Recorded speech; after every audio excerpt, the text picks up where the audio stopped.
Last summer, I took a trip to Poland, but unlike other transatlantic trips, this was not for enjoyment or employment. I went for a reason that I saw as more important than my own benefit. I went to Poland to help other people.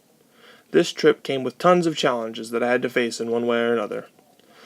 After the long flight from Kentucky to Poland, the layovers, the bus ride to the place we were staying at, all I wanted was a place to take a hot shower. I turn the heat handle up as high as I can and wait a couple of seconds for the best hot shower of my life to warm up. And then I jump into the shower, expecting the warm embrace of its water. But as soon as the water touches my skin, the air leaves my lungs in shock.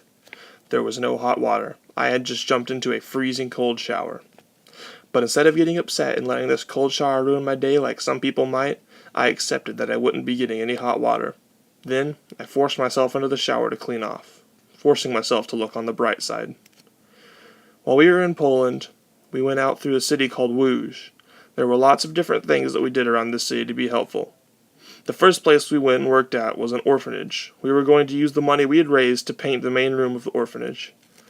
We worked together to move all of their huge, and I mean huge, furniture away from the walls. This took hours of hard work that we hadn't even planned on.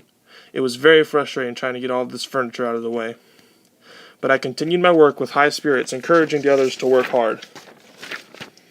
Once we had finally moved all of the furniture, we began painting all of the walls, which came with all of its own challenges. We ran out of full-size paintbrushes for everyone to use, so of course, I got stuck using a small paintbrush that is used for art. I felt useless.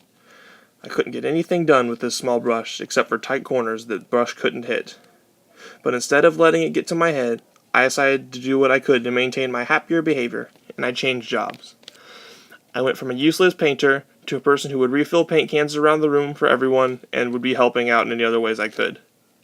Instead of sitting back and pouting about what I couldn't have, ruining everyone else's time, I changed the circumstances to be more helpful to everyone in the room, speeding up the painting process. One of the other days, we were out at the mall in Łódź called Manufactura, working with a daycare, watching and playing with other kids. We were all out teaching kids who didn't speak our language how to play sports like football and basketball, then playing game after game with them. We were building relationships with hundreds of kids that live in Łódź and hopefully impacting their lives in many other ways. But there was one kid who didn't seem to be enjoying what we were doing. Throughout the day, this boy had stolen my things and spit in my face. Both were things that I did not enjoy anyone doing, let alone a kid who I did not even know. Then, right near the end of the day, he did one of the worst things a child can do. With a full leg extension, he kicked me right between the legs. I immediately picked up this kid thinking of how I should get my revenge from what he had done. But instead of doing anything to him, I handed him to one of the daycare assistants and let it be. As much as I wanted my revenge, I knew it was the wrong thing to do. I believe in taking the road less traveled. While doing what you want to do is definitely the easiest thing to do, it is not always the right thing to do. I believe in doing what is the most beneficial to everyone around me, and not just what is beneficial to me.